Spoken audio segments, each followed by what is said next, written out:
ಆಯುರ್ವೇದ ಮತ್ತು ಆಧುನಿಕ ಪೌಷ್ಟಿಕಾಂಶ ವಿಜ್ಞಾನದ ಪ್ರಕಾರ ಬಾದಾಮಿಯನ್ನು ಕೆಲವು ನಿರ್ದಿಷ್ಟ ಆಹಾರದೊಂದಿಗೆ ಜೊತೆಯಾಗಿ ಸೇವಿಸುವುದರಿಂದ ಅದು ದೇಹಕ್ಕೆ ಲಾಭ ನೀಡುವ ಬದಲು ಹಾನಿ ಉಂಟು ಮಾಡುತ್ತಂತೆ. ಬಾದಾಮಿ ಬಹಳಷ್ಟು ಜನರಿಗೆ ಅಚ್ಚುಮೆಚ್ಚಿನ ಡ್ರೈ ಫ್ರೂಟ್. ಪ್ರೋಟೀನ್ನ ಆಗರವಾಗಿರುವ ಬಾದಾಮಿಯಲ್ಲಿ ಫೈಬರ್, ಒಮೆಗಾ 3 ಪ್ರಮಾಣ ಸಿಕ್ಕಾಪಟ್ಟೆ ಇದೆ. ಹೀಗಾಗಿ ಜನ ಹೆಚ್ಚಾಗಿ ಬಾದಾಮಿಯನ್ನು ಸೇವಿಸ್ತಾರೆ. ಆದರೆ ಆಯುರ್ವೇದ ಮತ್ತು ಆಧುನಿಕ ಪೌಷ್ಟಿಕಾಂಶ ವಿಜ್ಞಾನದ ಪ್ರಕಾರ ಬಾದಾಮಿಯನ್ನು ಕೆಲವು ನಿರ್ದಿಷ್ಟ ಆಹಾರದೊಂದಿಗೆ ಜೊತೆಯಾಗಿ ಸೇವಿಸೋದ್ರಿಂದ ಅದು ದೇಹಕ್ಕೆ ಹಾನಿಯನ್ನು ಉಂಟು ಮಾಡುತ್ತಂತೆ. ಬಾದಾಮಿಯಲ್ಲಿ ಪ್ರೋಟೀನ್, ಆರೋಗ್ಯಕರ ಕೊಬ್ಬುಗಳು, ಫೈಬರ್, ವಿಟಮಿನ್ ಇ, ಮೆಗ್ನೀಷಿಯಂ ಹೀಗೆ ಹಲವಾರು ಪೋಷಕಾಂಶಗಳು ಇದೆ.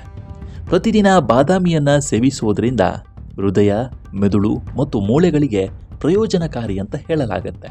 ಆದರೆ ಬಾದಾಮಿಯನ್ನು ಎಲ್ಲದರೊಂದಿಗೆ ಉತ್ತಮ ಜೋಡಿ ಅಂತ ಪರಿಗಣಿಸಲಾಗುವುದಿಲ್ಲ. ಬಾದಾಮಿಯನ್ನು ಸಕ್ಕರೆ ಮತ್ತು ಸಿಹಿ ತಿಂಡಿಗಳೊಂದಿಗೆ ಸೇವಿಸುವುದರಿಂದ ಕ್ಯಾಲೋರಿ ಸೇವನೆ ಹೆಚ್ಚಾಗುತ್ತೆ. ಇದರಿಂದ ತೂಕ ಹೆಚ್ಚಳವಾಗುವ ಸಾಧ್ಯತೆ ಕೂಡ ಇರುತ್ತೆ. ಹಾಗೆ ಸಕ್ಕರೆ ಮತ್ತು ಸಿಹಿ ತಿಂಡಿಗಳೊಂದಿಗೆ ಬಾದಾಮಿ ಸೇವನೆ ಮಾಡುವುದರಿಂದ ದೇಹದಲ್ಲಿರುವ ರಕ್ತದ ಸಕ್ಕರೆ ಮಟ್ಟ ನಿಯಂತ್ರಿಸುವ ಬಾದಾಮಿಯ ನೈಸರ್ಗಿಕ ಗುಣ ನಷ್ಟವಾಗುತ್ತೆ. ಇನ್ನು ಕೆಲವು ಜನರಿಗೆ ಊಟ ಸೇವನೆ ಮಾಡಿದ ತಕ್ಷಣ ಒಂದು ಹಿಡಿ ಬಾದಾಮಿ ತಿಂದರೆ ಜೀರ್ಣಕ್ರಿಯೆಯ ಸಮಸ್ಯೆಗಳನ್ನು ಅನುಭವಿಸುವ ಸಾಧ್ಯತೆಗಳಿರುತ್ತೆ. ಬಾದಾಮಿಯನ್ನು ಖಾಲಿ ಹೊಟ್ಟೆಯಲ್ಲಿ ತಿನ್ನುವುದು ಆರೋಗ್ಯಕ್ಕೆ ಉತ್ತಮ ಅಂತ ಪರಿಗಣಿಸಲಾಗಿದೆ.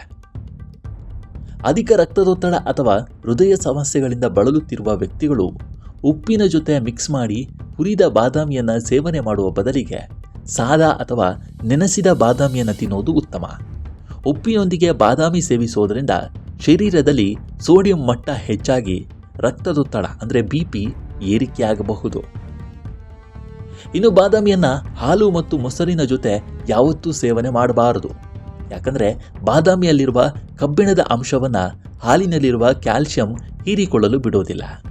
ವಿಶೇಷವಾಗಿ ಮೊಸರಿನೊಂದಿಗೆ ಸೇವಿಸಿದರೆ ಜೀರ್ಣಕ್ರಿಯೆ ಸಂಪೂರ್ಣವಾಗಿ ಹದಗೆಡುತ್ತೆ.